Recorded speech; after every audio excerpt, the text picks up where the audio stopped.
இன்னைக்கு நான் இந்த 2 பொருளை வச்சு ஒரு டெசர்ட் தான் பண்ண போகிறேன். ஏன் இந்த பனானா இந்த கலரில் இருக்குன்னு யோசிக்காதீங்க. ஏன்னா ஒரு நைட்டு ஃபுல்லாக நான் ஃப்ரிட்ஜுக்குள்ளே வச்சுருந்தேன், அதுவும் ஃப்ரீசரில். அதனால தான் அந்த தோலோட கலர் எல்லாம் இப்படி சேஞ்ச் ஆகிருக்கு.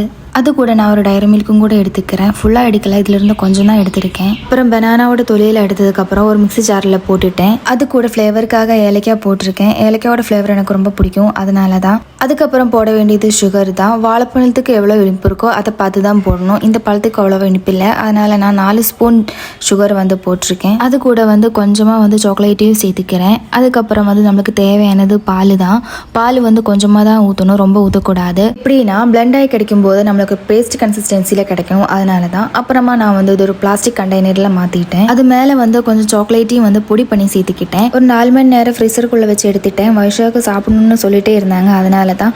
வைஷாக் சாப்பிட்டு பார்த்தாங்க, நல்லா இருக்குன்னு சொன்னாங்க, சூப்பராக இருந்துச்சு. இன்னொரு 4 மணி நேரம் சேர்த்து வச்சுருந்தா ஐஸ்கிரீம் மாதிரி ஆகிருக்கும்.